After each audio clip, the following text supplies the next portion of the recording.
Trump breaking news.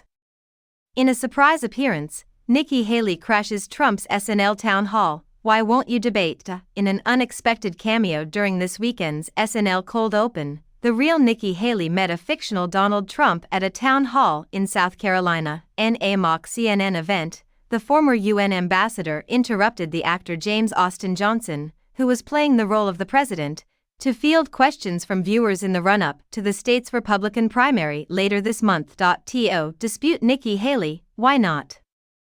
Concerned South Carolina voter, was the introduction given to Haley. I can't believe it. That's the woman who oversaw security on January 6. It's Nancy Pelosi, Trump said under Johnson, alluding to the latest gaffe made by the former president at a rally. Ao Edebiri, host of Saturday Night Live, asked Haley a question regarding the GOP presidential candidate's December question about the Civil War and how he avoided bringing up slavery. Oh, you think the main cause of the Civil War begins with ands and finishes with law slavery? I'm simply curious. Asked Edebiri, Haley quickly added, yup, I probably should have said that the first time. With that, she tossed the words live from New York into the show's start. Trump maintains a lead of more than 30% in South Carolina, where Haley is scheduled to speak on the show, according to an average of polls collected by 538, after former United Nations Ambassador Nikki Haley's outstanding performance in the first GOP primary debate. Her donations skyrocketed in late August. On August 24, the day after, she had her most successful day of online fundraising all year. The one hitch for Haley was that the same day in question, former President Donald Trump had his mug shot taken in Georgia. As he faced his fourth indictment, this one linked to conspiracy allegations involving his efforts to reverse the 2020 election results, Trump was lodged at an Atlanta jail. The image, which was soon plastered on mugs, t-shirts, and other campaign swag, was a huge moneymaker for Trump's campaign. Following Haley's largest online fundraising day, Trump had an even more successful one, bringing in 9 times as much money. In the Republican primaries, the two remaining main contenders are Haley and Trump. Filed with the Federal Election Commission this week and examined by Politico, financial data from the campaigns and the Republican online donation platform WinRed highlight the substantial advantages enjoyed by the former president due to his passionate constituency. The number of new, smaller contributions to Haley's campaign is growing. However, when compared to the small-dollar army that has invested in Trump, she is completely unable to compete. The days following Trump's legal difficulties were his most successful fundraising days, and the hauls were enormous. It is clear from the fundraising figures how deeply entangled Trump's legal issues are with his presidential campaign. With each indictment, Trump seized the opportunity to bolster his 2024 campaign finances and further his claim that he is the victim of judicial bias. And his core followers gave him a thumbs up. More than 65,000 unique donors and over $500,000 were raised on the best online fundraising day of the year for Trump, which was produced by the Mug Image. Around the time of either Trump's Mug Image or his first indictment in New York in early April occurred each of his 6 most successful fundraising days of the year.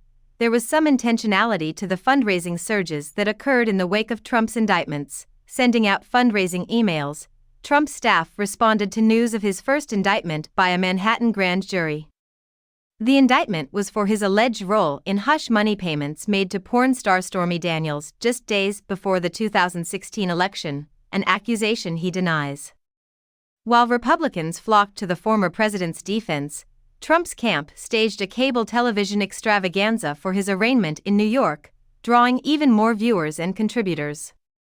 Additionally, campaign's end-of-quarter fundraising effort coincided with the timing of the first indictment.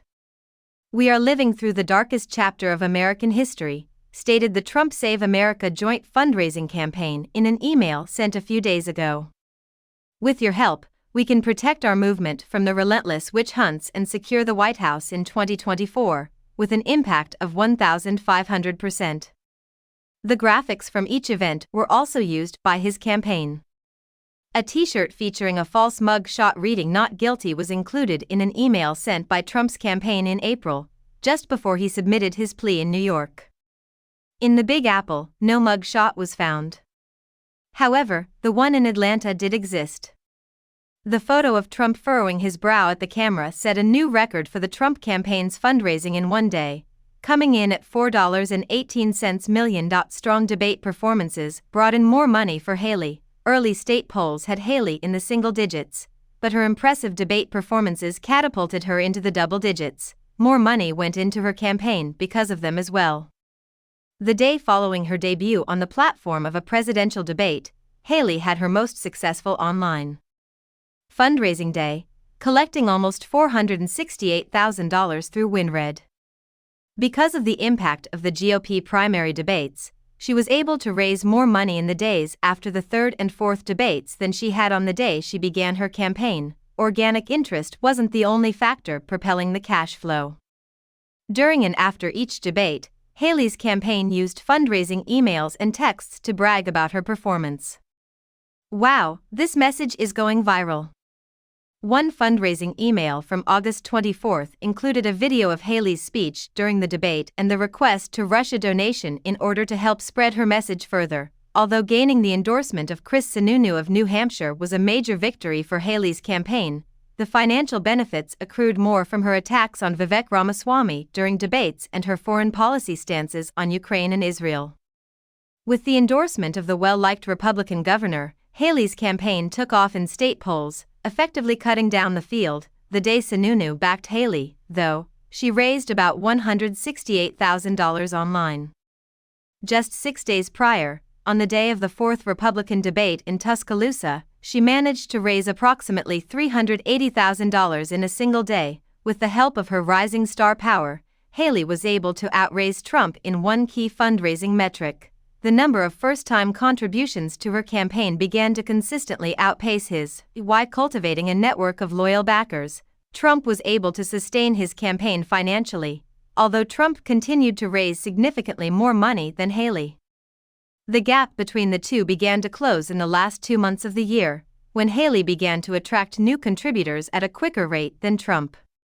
Meanwhile, his total number of daily donors was still significantly higher. His base consists of loyal backers who have already donated to his campaign and continue to do so, either because they have chosen to do so voluntarily or because they have set up regular recurring donations. Donors who had previously contributed to Trump's campaign raised almost 90% of the daily WinRed donations received by the president by year's end. On most days, the combined gift of these repeat donors exceeded $100,000. Trump has a substantial foundation of support from his big base of devoted contributors, who consistently fund his campaign coffers. With new legal difficulties, such as a Colorado court's decision to temporarily remove him from the GOP primary ballot in late December, not generating as big of a contribution bounce, Trump relied on returning donors, especially in the last few months of the year. Trump is likely to maintain his financial edge as the year progresses, thanks to this source of support.